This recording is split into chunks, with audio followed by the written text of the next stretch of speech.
returning to the ashes. That night, we went back. The house was black net shell, still smelling smoke and water. Kenzo led me upstairs, past collapsed walls and shared memories. The airport smelled like coffee and disinfectant. Just another Thursday night, just another goodbye. My husband Kozai stood beside me in his tailored suit, calm and confident, heading off a business trip to Chicago. To anyone watching, we looked perfect. A successful black executive, his wife, and their well-dressed 6-year son. But Kenzo wasn't acting like himself. He was too still. His hand gripped mine hard. His eyes locked on his father with something I couldn't name at first. Fear. Kozai kissed us goodbye and disappeared into a TSA line without looking back. As we turned toward the parking deck, Kenzo stopped. "Mama," he whispered, his voice shaking. "We can't go home." I tried to calm him, told him he was safe, that Daddy was just traveling. But Kenzo grabbed my hand harder. "This time you have to believe me." That's when I knelt down and listened. The warning. Kenzo told me he'd woken up early that morning and heard his father on the phone. Kozai said something bad would happen that night while we were sleeping, that he needed to be far away, that people would take care of it. As my son spoke, memories I'd ignored for years rushed in. Late night calls, locked doors, Kozai insisting everything be in his name, increasing my life insurance. I looked at my shaking child and made a decision that saved our lives. "I believe you," I said. The fire. Instead of driving home, I parked on a side street behind our house and waited. Minutes later, a dark van rolled slowly onto our street.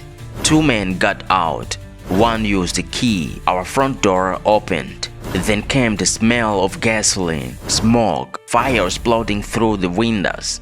Our house burned while we watched from the dark. My phone rang. A text from Kozai. "It just landed. Hope you and Kenzo are sleeping well. Love you." That's when the truth became undeniable. If I hadn't listened to my son, we would have died in that fire. Escape and the call.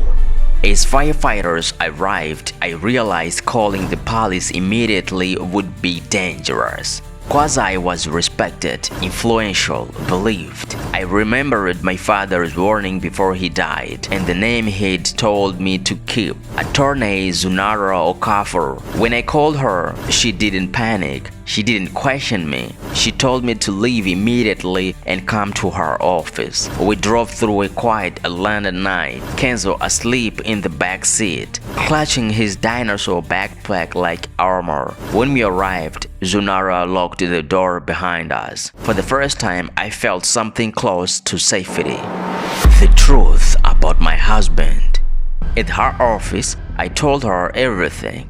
Then she showed me what my father had uncovered years earlier. Kozai was drawing into gambling debt. His business were failing. He'd stolen my inheritance. And the final piece, my life insurance, $2.5 million. Kozai was the beneficiary. The fire wasn't meant to scare us. It was meant to erase us. Zunara told me the truth plainly. If Kozai realized we were alive, he would try again. The only way to stop him was evidence, and the evidence was in the safe in his home office. Returning to the ashes. That night, we went back. The house was black net shell, still smelling smoke and water. Kenzo led me upstairs, past collapsed walls and shared memories. The safe was exposed.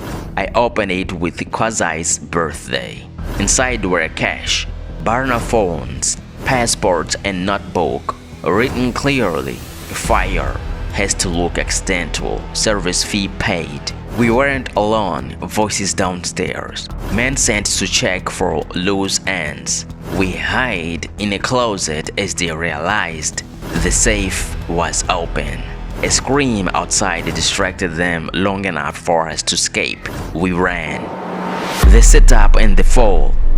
By morning Sonara had contacted the right detective.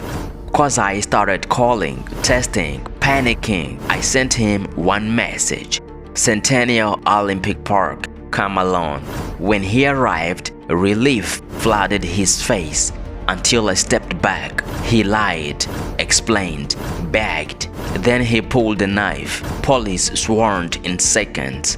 Kwazai was arrested in front of families, fountains, and daylight. No charm could save him this time. Aftermath and resolution. The trial was swift. The evidence is overwhelming.